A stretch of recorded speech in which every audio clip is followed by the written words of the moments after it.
lémi àgbà Ifá. Ifá kò gbọ́ o.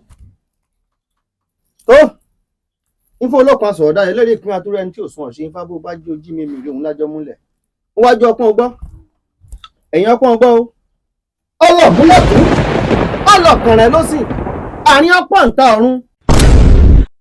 ayọ́lẹ́fá. ó bá mi. Ifá òun ni Ifá tó jáde o. kí ni Ifá òun wí?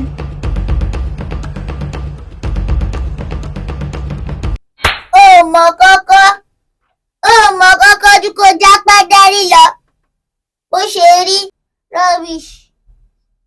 Ifá rí nǹkan. sà. ṣèbí wọ́n mọ̀. bẹ́ẹ̀ ni. sọ fún wọn. Ifá ní bọ́ọ̀.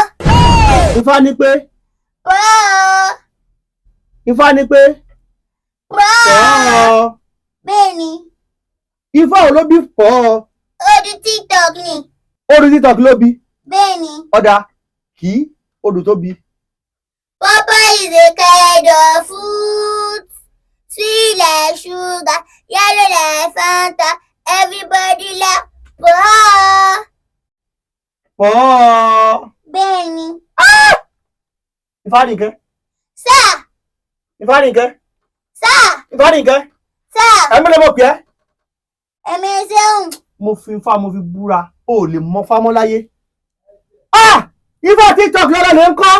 Ifá ní nǹkan. kàǹgbá fọ́ ẹ wo bàbá ẹ má bínú torí Ọlọ́run. ẹ kẹ bẹlẹ dà yín èmi kọ́ lẹ máa ẹ lẹ́bi o àwọn wèrè ọ̀sẹ́wín tọ́jú wèrè báyìí fún mi ni ẹ̀yin àtàwọn ọmọ wèrè yẹn pọ̀ọ́kọ́ pọ̀pọ́ọ̀fù ni. ẹ tún mọ́ wọ bá ní. ẹ máa bọ̀. bẹ́ẹ̀ni sẹ́ ìwọ kọ́ ló fà á ni. déédéé ẹ máa bọ̀. ọmọ àti ń lọ. ṣẹlẹ̀ yẹn ọmọ yìí bí ilé ìpẹ́ lè mọ fámọ́ láyé. kéèkì Ifá tó jáde odù tó bí wọn tó bí Ifá wọn kéèkì fún wọn ẹkọ ẹẹkì ẹwọ́n ṣe fá pọ̀ọ́ ọkọ̀ wọ́ọ́ ni.